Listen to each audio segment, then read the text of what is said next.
Bienvenidos a este nuevo formato de CardioPodBet. Para los que lo estáis viendo, esto es un formato para YouTube, ¿vale? Un vídeo. Para los que no les gusta el tema del podcast porque prefieren tener un esquema visual, pues que lo tengan con un esquemita visual grabado en internet. Va a haber hay un canal de CardioPodBet en YouTube. Subiré este vídeo y según la acogida que tenga, pues lo haremos en para siguientes capítulos, por decirlo de alguna manera, o incluso rescataremos alguno de los anteriores y haremos la versión grabada, ¿vale? Entonces, para ello, suscribiros al canal para que yo vea qué acogida tiene. También me podéis escribir en comentarios o si lo escucháis por el podcast o lo que sea, recordad que tenéis el correo cardiopodbet@gmail.com para darme vuestra opinión. Empezamos. Hoy en este vídeo, en este podcast que vamos a grabar, vamos a hablar sobre el manejo de pacientes con distrés respiratorio. Mi nombre es Óscar Monge y soy un veterinario que se dedica principalmente a la cardiología de pequeños animales en el grupo veterinario Kitikán. Y que, como digo, hoy vamos a hablar de estos pacientes que nos llegan a la clínica o al centro con una respiración agitada, una taquipnea o con dificultad respiratoria.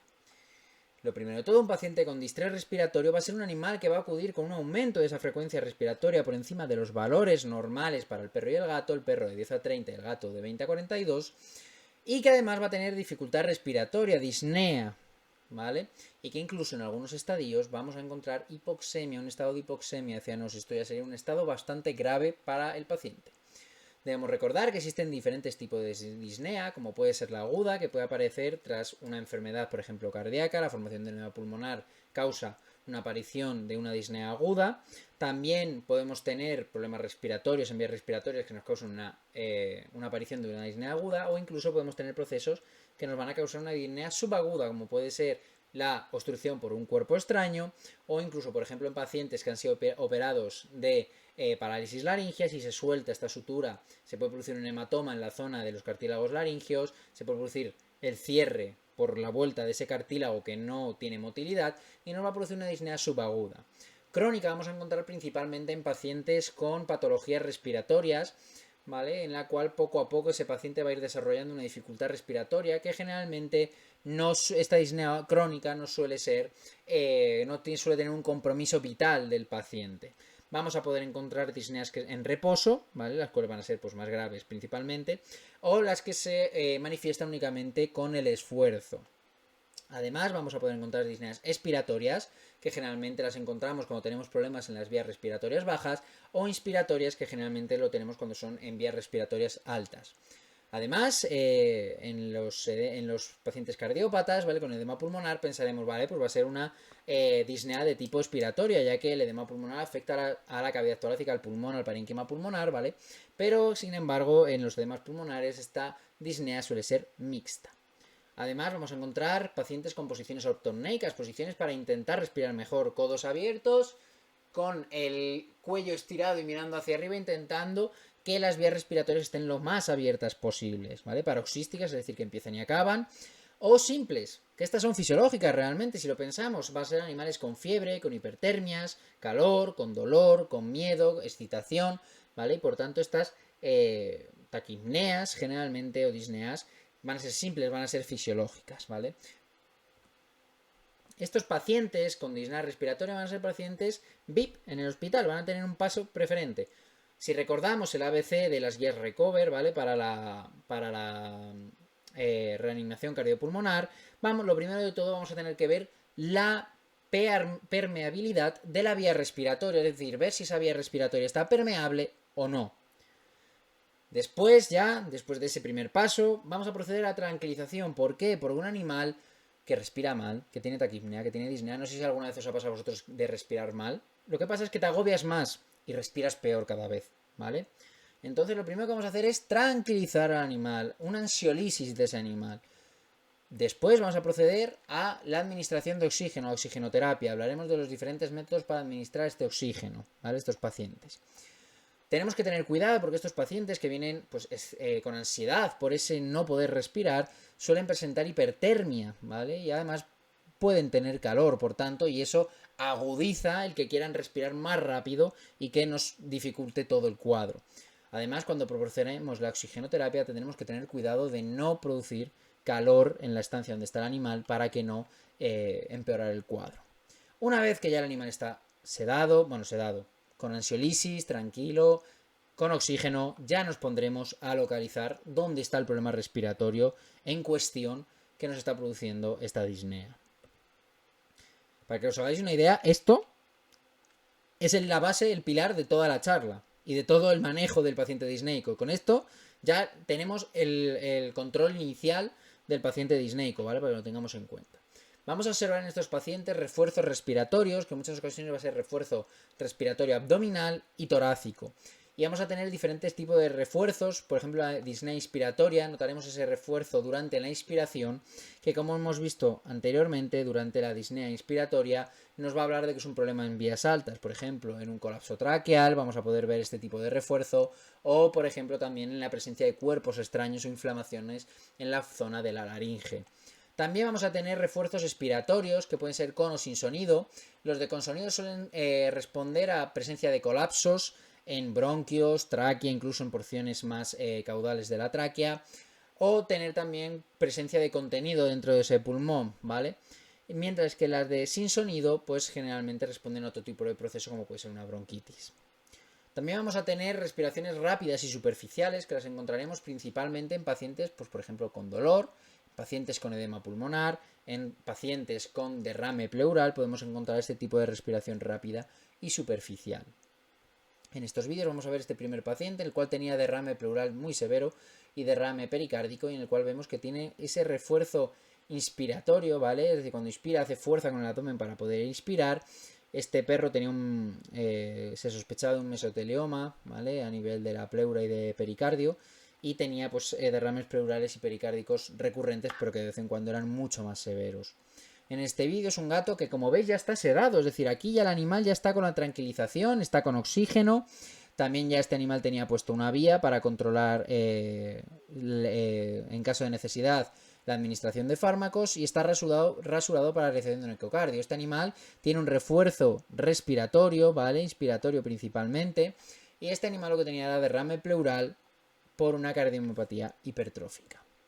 Este otro gato ya en hospitalización, ya se le sedó hace mucho rato, ya está más despiertito y ya ha mejorado la respiración en un primer momento, pero como vemos tiene también un refuerzo a nivel inspiratorio. Este es otro paciente con una cardiomiopatía hipertrófica, en este caso tenía algo de derrame pleural, pero sobre todo lo que tenía era edema pulmonar. En este último vídeo, como es un gato respirando con la boca abierta, esto es lo peor que nos podemos encontrar en un gato, y como vemos tiene un refuerzo inspiratorio y expiratorio brutal, muy marcado. Este gato tenía una cardiomiopatía hipertrófica en estadio final, burnout, ¿vale? Ya con disfunción sistólica, tenía fibrilación atrial, se le había producido una rotura atrial en otro momento, ¿vale? Era un gato que ya habíamos estabilizado, habíamos conseguido sacar adelante de varios cuadros de este tipo, y en este caso este vídeo justo es vino el gato, le sedamos, lo metimos a jaula de oxígeno, aunque quiebra, que han pasado 30 segundos de la sedación, lo cual aún no le está haciendo efecto. Lo que pasa es que el gato está muy mal. Y en cuanto volvimos para hablar con el propietario, porque ya sabíamos lo que tenía y sabíamos lo que había que hacer, en cuanto hablamos con el propietario decidió parar. Entonces ya se procedió a la eutanasia del animal. Este vídeo volvemos a ver al primer perro, ¿vale? Aunque parece que es el mismo día, es otro día. Pero es que, como digo, le pasaba de manera recurrente con el mesotelioma, y ya cuando conseguimos tratar con inmunosupresores, etcétera, y corticoides, sí que conseguimos que esto se estabilizara, pero le pasó varias veces al pobre animal. En estos dos vídeos a continuación es el mismo animal, es un paciente mitrálico. En este primer vídeo vemos nada más llegar, se le acaba de pinchar la ansiolisis y se le ha puesto la vía. Está respirando con el cuello estirado, ¿vale? Posición ortopneica, debido a que tenía un edema pulmonar muy severo. En el segundo vídeo, aquí ya es un rato después, ¿vale? Ya vemos como la mejoría ha sido, pues bueno, marcada. Ya no mira tanto hacia arriba, ha bajado la posición e incluso se pone ya de pie, que anteriormente no podía. Entonces, ¿qué causas nos van a producir estas disneas? Pues una de ellas puede ser el edema pulmonar, que va a mejorar con diuréticos y tratando la causa subyacente, aunque veremos que hay edemas pulmonares no cardiogénicos, ¿vale? El derrame pleural, que va a mejorar con el drenaje torácico y el tratamiento de la causa subyacente, y las enfermedades respiratorias ya severas, ¿vale? Que van a mejorar con el tratamiento específico, que como vemos aquí no es una enfermedad respiratoria per se, pero sí que es una consecuencia de las enfermedades respiratorias, la hipertensión pulmonar, también habría que tratarla porque pueden venir los pacientes con disnea respiratoria por hipertensión pulmonar. Otro que pongo aquí en chiquitín es el cuerpo extraño, porque efectivamente hay pacientes que vienen con cuerpos extraños en vías respiratorias que causan la disnea y que por tanto, si quitamos ese cuerpo extraño, va a mejorar. Puede haber otras causas especiales, shock anafilácticos, edemas laringios, etc. Por tanto, ante la duda de no saber qué está pasando y necesidad de hacer pruebas y el animal no conseguimos estabilizarlo, sedamos, es decir, ya le habíamos puesto una sedación, una ansiolisis, continuamos con la inducción e intubamos al animal. Vamos a poder realizar ventilación mecánica, incluso procedimientos de ventilación positiva por presión positiva que nos pueden ayudar en el manejo de estos pacientes. ¿Qué enfermedades respiratorias nos pueden causar disnea? Cualquiera realmente, pero bueno. Vamos a hablar, por ejemplo, de obstrucciones de vías respiratorias aéreas superiores o inferiores, ¿vale? Esto nos puede causar una disnea. Tromboembolismo pulmonar, aunque no es una enfermedad respiratoria per se, es más bien vascular y respiratoria, un poco mixta ahí, pero obviamente la aparición de trombos en la vasculatura pulmonar nos va a producir una disnea aguda, ¿vale? O subaguda, que vamos a tener que tratar. La presencia de neumotoras por 1000 causas, ¿vale? Desde mordeduras, traumatismos, bullas pulmonares, etcétera. Neumonías, enfermedades bronquiales, enfermedades traqueales como el caloso traqueal, o la hernia diafragmática, que no es una enfermedad respiratoria per se, o la hernia peritoneo-pericardiofragmática, pero al final la presencia de esas vísceras en cavidad torácica nos va a producir una disnea y dificultad respiratoria. El derrame pleural vamos a tener las causas cardiogénicas, la hipoproteinemia, los PIF o causas infecciosas, las torsiones pulmonares, los piotórax, los hemotórax, las hernias diafragmáticas también pueden causar derrames pleurales, o la presencia de neoplasias, como vemos en esta radiografía del gato, que era el gato que estaba respirando con la boca abierta en el vídeo que os he mostrado antes. Tenía en uno de los cuadros que sí que conseguimos compensarle, tenía este derrame pleural, ¿vale? Derrame pleural va a mejorar con la toracentesis y además vamos a poder ver qué líquido encontramos y analizarlo. El edema pulmonar, a mí esto me sorprende porque cuando hay veces que me llaman porque han visto un patrón de edema pulmonar en la radiografía y yo les digo que no tiene problema cardiogénico, se me quedan mirando con cara de cuadro, en plan de no puede ser, tiene un edema, tiene que ser cardiogénico, tiene que venir del corazón, lo has visto mal, no has hecho el ecocardio mal, e incluso alguna vez me ha pasado de ver una radiografía y decir, tiene un patrón de edema pulmonar leve, hacer la ecocardiografía y decir, tiene un problema cardíaco, pero el problema cardíaco no nos está causando edema pulmonar ni problema ninguno. Y cuando vuelvo a ese mismo centro a hacer una ecografía o una ecocardiografía o a pasar una consulta de cardiología, me dicen, oye Óscar, tenemos que hablar contigo porque no entendemos que nos digas que este perro no tenía edema pulmonar, que tenía edema pulmonar, perdón, pero no tenía enfermedad cardíaca. Ese perro tenía una parálisis laríngea que producía un aumento de la presión inspiratoria a nivel torácico y eso es lo que le causaba el edema pulmonar, no el problema cardíaco, ¿vale? Y el problema de ese perro era un problema de la parálisis laríngea. Pero no cuadra el decir edema pulmonar y no cardiogénico, hay en muchos sitios que aún no cuadra ese pensamiento. Por tanto, si tenemos un edema pulmonar cardiogénico, pues habrá que ver qué patología cardíaca es y poner tratamiento, ¿vale? Entre ellos el diurético, entre otras cosas. Pero puede haber patologías no cardíacas que nos causen este edema pulmonar. El traumatismo craneal y las convulsiones pueden producir edema pulmonar, se ha visto, ¿vale? La inhalación de humo por el daño en el pulmón, en la mucosa pulmonar, en todo el árbol pulmonar, puede causar edema pulmonar, las descargas eléctricas igual, las quemaduras, sobre todo por la hipoproteinemia que se produce en quemaduras severas y la hipoalbuminemia, puede producir edema pulmonar, y el semiahogamiento por causas obvias de entrada de líquido dentro del árbol bronquial, del árbol respiratorio, que pueden causar un edema que es pulmonar debido a que ha entrado agua desde el exterior. Luego, las neumonías pueden llegar a causar un edema pulmonar, es decir, podemos tener un edema pulmonar y neumonía. El síndrome de dificultad respiratoria aguda, como el que he hablado ahora mismo, acabo de comentaros, un animal con síndrome pancreocefálico, parálisis laringea, que tiene que hacer una presión inspiratoria muy alta, puede llegar a producir un edema pulmonar debido a que produce un cambio de presión que hace que pase parte del líquido desde el intersticio hacia el alveolo pulmonar. La presencia de neoplasias por obstrucción de vasos, de drenaje, por ejemplo, linfático o vasculares, puede llegar a producir edema pulmonar. O luego los edemas post-obstrucción o o reexpansión, mejor dicho, que se producen al desobstruir una vía respiratoria o, por ejemplo, la reexpansión tras la cirugía de una hernia diafragmática o peritoneo pericardio diafragmática, se puede producir un edema pulmonar por esos cambios de presión en las vías respiratorias. El dolor, la pancreatitis, por eso pongo aquí la pancreatitis, pero en general el dolor puede llegar a producir un edema pulmonar, la uremia igual, Y luego las hepatopatías, enteropatías, nefropatías que producen pérdida de proteínas van a producir hipoalbuminemia y esa hipoalbuminemia nos puede producir un edema pulmonar no cardiogénico. Existe el edema pulmonar no cardiogénico, tengámoslo en cuenta. La hipertensión pulmonar.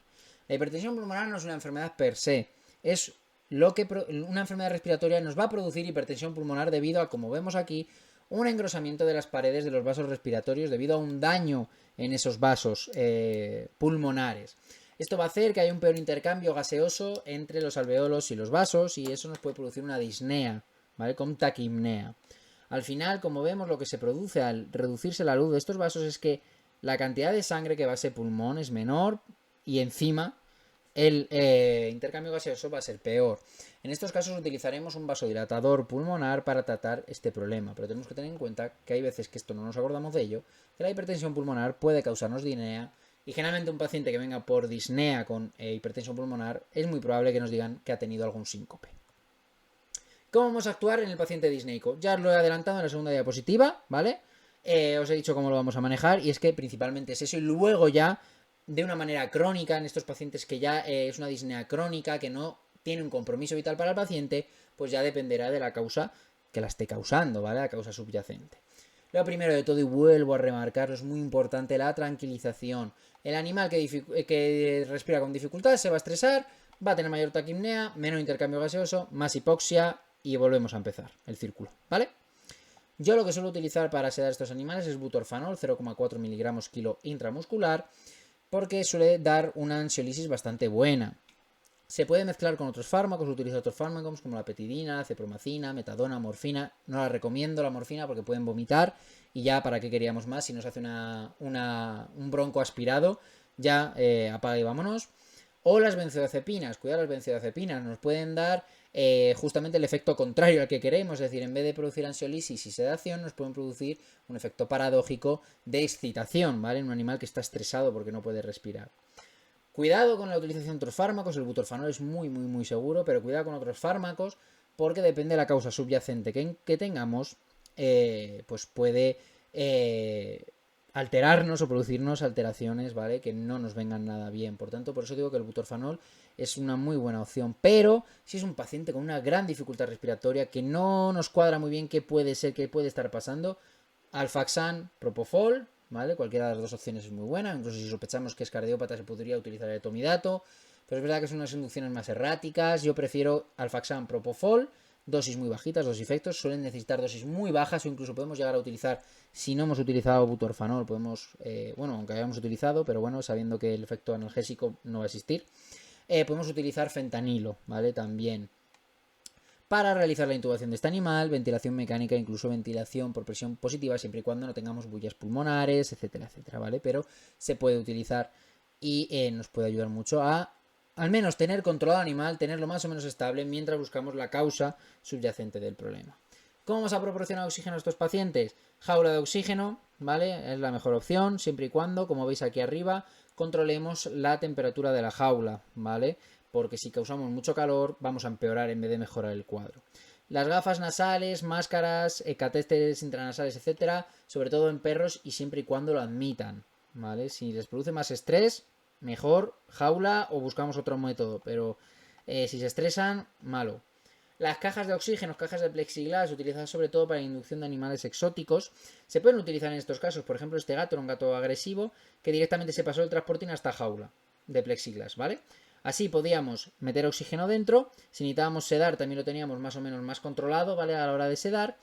Y también nos permite, como veis, poder realizar algunas pruebas. Como vuelvo a repetir, un animal inestable, la intubación de endotraqueal es lo más indicado. Este apaño que se hacía antiguamente de pongo un collar isabelino, lo cierro con film, salvo un huequecito arriba y le pongo ahí oxígeno, por favor no lo hagáis, que era muchísima condensación dentro de la campana, es muy agobiante para el animal. Imagínate que te ponen una campana, un cono y te ponen delante un plástico, es muy agobiante, produce calor, el intercambio, sobre todo, como se ve en la imagen que hacían antes, que lo cerraban entero, eso es una locura, ¿vale? Pero es que aunque lo dejemos abierto, no es lo más recomendable, ni mucho menos, ¿vale? Así que yo no lo haría nunca. La radiografía torácica. como digo, esta prueba hay que hacerla, no es vital, hay que hacerla una vez que el animal esté un poco más estable, es decir, que hayamos usado la ansiolisis y la oxigenoterapia. No hay que estresar al animal, no buscamos una imagen perfecta, solo diferenciar qué está pasando, ¿vale? Qué tipo de patrón, si hay líquido o no hay líquido, etc. Si se decide hacer una placa para diferenciar la patología, hay que poner al animal a la mesa y que se coloque como quiera, o incluso en estación, o incluso como habéis visto en la imagen, que os la vuelvo a poner aquí, del animal, de este gato en la caja de plexiglas, que como digo era agresivo, y ellos, los cuidadores, para meterlo en el transportín utilizaron una lata de comida, nosotros aquí directamente lo metimos con todo, porque no había manera de manejarlo, y le hicimos las radiografías así, es este gato de aquí. Le hicimos las radiografías así y luego recortamos, obviamente, que para que no se viera la lata. Pero era este animal y la radiografía, pues no es perfecta, pues no. Pero oye, para como estaba, no está nada mal, ¿vale? Luego es verdad que se tumbó un poco más, cuando hicimos esta se tumbó un poco más y se veía algo mejor. Pero bueno, la lateral, que se metió la rodilla, era un poco fea, por eso no la he puesto. Pero nos sirvió también para ver que había líquido a nivel torácico. Para mí, la prueba estrella en estos casos es la T-Fast. O sea, se puede poner al animal en la posición que nos dé la gana, ¿vale? Que él esté mejor, que respire mejor, que tenga un estado ventilatorio mejor, ¿vale? Como veis aquí el gatito, elevando el tercio posterior, anterior un poquito, etcétera. O incluso podemos también oxigenar al animal a la par que le hacemos la T-Fast, ¿vale? En este caso vamos a poder ver si hay un edema pulmonar o una afectación del intersticio, ¿vale? Gracias a la visualización de las líneas B. Vamos a poder ver si hay derrame pleural, si hay neumotórax, si hay una masa que esté más o menos en un plano más o menos superficial del tórax, también lo vamos a poder ver. Por tanto, la T-Fast es la prueba de elección para mí, es lo que hay que hacer, ¿vale? Analíticas, viendo venosa, otras pruebas, pueden esperar, no hay prisa, ¿vale? Primero que el animal respire, que esté bien, y luego ya hacemos el resto de pruebas. El NT-proBNP se habla de él, sobre todo para diferenciar entre cardiópatas y no cardiópatas. Está muy bien, ¿vale? Nos ayuda a diferenciar, sobre todo en gatos, el SNAP este de IDEX entre un paciente felino que tiene un origen cardiogénico, esa disnea o no cardiogénico. También se puede hacer con líquido de derrame pleural, que en ese caso pues sí que lo recomiendo, ¿vale? Pero como a mí me gusta hacer los drenajes pleurales ecoguiados, pues ya aprovecho, hago una T-Fast, veo si es cardiogénico o no es cardiogénico, saco el líquido, si es un trasudado modificado leve, pues ya veo que es muy probable que sea de origen cardiogénico. Además, esto tiene una serie de contraindicaciones, este test, que es que hay que obtener sangre, por tanto muchos gatos se estresan en la obtención de sangre. Si no es un gato, es un perro o incluso un gato y no tenemos SNAP, si lo queremos enviar al laboratorio externo, aparte de que la preparación de la muestra es un poco laboriosa, va a tardar 24 horas como mínimo en tener el resultado. Por tanto, pues oye, creo que tener un resultado antes de si es cardiogénico o no cardiogénico para empezar a tratar es bastante importante. Por tanto, como os pongo aquí, la T-Fast. Si es que la curva de aprendizaje no es excesivamente difícil y la información que nos proporciona es brutal, ya que podemos ver si hay una dilatación de cámaras, si no la hay, si hay edema, cómo cuantificar ese edema, es decir, es muy importante esa prueba. Vamos a monitorizar la respiración de este animal, obviamente no lo metemos en una jaula de oxígeno, no nos olvidamos de él, hay que ver que tenga una tendencia descendente, valorar el efecto del tratamiento y ver cómo hay que ir adaptando el tratamiento según vaya bajando esa frecuencia respiratoria. Además, luego para casa es importante también, después del alta, que los propietarios controlen la frecuencia respiratoria de ese animal, ¿vale? Sobre todo si es un paciente cardiópata, perdón. Recordemos que la frecuencia respiratoria en reposo va a ser un factor precoz para el diagnóstico de una descompensación, de una nueva descompensación. Además, sobre todo si estamos utilizando diuréticos, yo recomendaría la utilización de la medición de la diuresis para ver si de verdad estamos eliminando ese líquido. Entonces, ya más o menos lo tenemos estable y vamos a sacar la causa subyacente. Si es una enfermedad respiratoria, ¿cómo lo vamos a tratar? Pues yo recomiendo, si está en una jaula de oxígeno, utilizar, si ya tiene vía endovenosa, tratamiento endovenoso, obviamente, pero también utilizar las nebulizaciones de corticoides, broncodilatadores, antibióticos, según la patología que tengamos, ¿vale? También añadir, si es necesario, el vasodilatador pulmonar, como el sildenafilo, para evitar esa hipertensión pulmonar. Además de seguir tratando con oxígeno, recordemos humedecer el oxígeno, ¿vale? Que si no irrita las vías respiratorias. La extracción de los cuerpos extraños. En caso de que haya un cuerpo extraño, hay que sacarlo, ¿vale? Hay que extraerlo.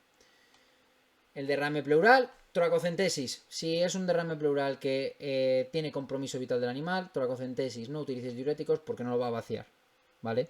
Vais a hacer trabajar al riñón en exceso y no lo va a vaciar. Hay que estudiar el líquido que se saca, no vale tirarlo a la basura directamente, hay que estudiarlo, hay que ver si es un trasudado modificado, etcétera, etcétera, ¿vale?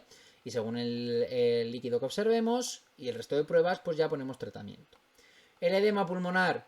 Es verdad que todos los edemas pulmonares, cardiogénico y no cardiogénico, inicialmente con diuréticos van a responder favorablemente.